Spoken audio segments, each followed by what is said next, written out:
O que eles querem não é o fim do sistema representativo. O que eles querem é que o sistema representativo ouça as suas demandas e, de fato, as represente. O que eles queriam era ser atendidos pelos seus representantes, e não tirar os seus representantes para eles mesmos fazerem política no lugar deles. E, portanto, a reivindicação não era por democracia participativa ou democracia direta. A reivindicação era por aquilo que em ciência política se chama de democracia substantiva.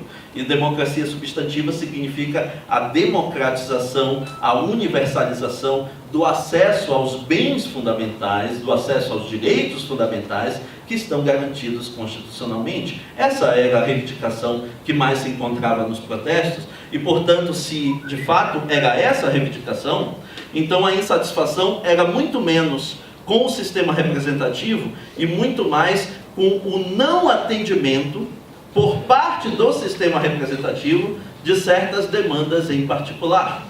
Mas se acreditava que a solução para isso não era o afastamento do sistema representativo, mas era a pressão sobre os representantes para que eles passassem a ouvir as demandas que eles historicamente tinham negligenciado. E esse, na verdade, é o problema, esse é o déficit da explicação dada por Castells e por Baum.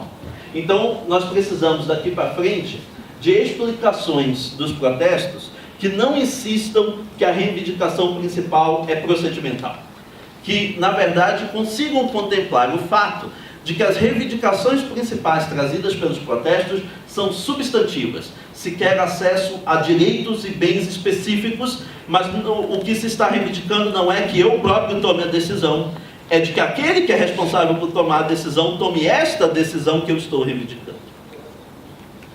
Daí a atratividade dessa sexta interpretação, a interpretação de Antonio Negri, que também cientista político e filósofo italiano. O Antonio Negri, que é um socialista democrático e que pensa predominantemente sobre a questão da mobilização pública, Negri estava fazendo um diagnóstico distinto do de Castells e Baum.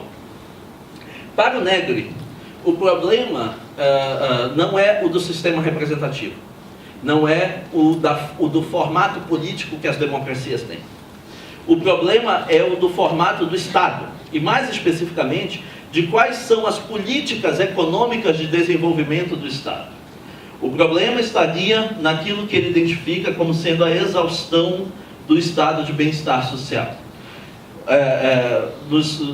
Da década de 40 até 60, se teria montado uma determinada promessa, a promessa de que a democracia se reorganizaria dali por diante para domesticar o capitalismo, para impedir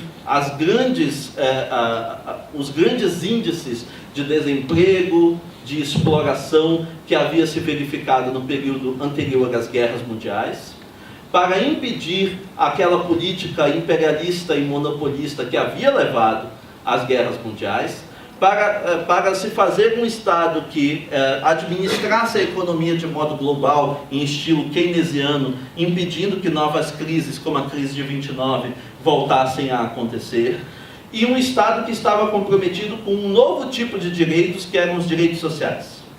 E esses direitos sociais seriam alcançados por via da implementação de políticas públicas específicas, políticas que levariam a cada cidadão educação, saúde, previdência e que não deixariam ninguém desassistido. Ninguém estaria completamente vulnerável aos riscos e às oscilações do capitalismo global, todos estariam devidamente protegidos, cercados por uma rede de proteção estatal que é constituída por direitos sociais específicos. Essa é a promessa que se montou dos anos 40 aos anos 60. Segundo Negri, o motivo dos protestos é uma indignação pela percepção de que essa promessa não será cumprida.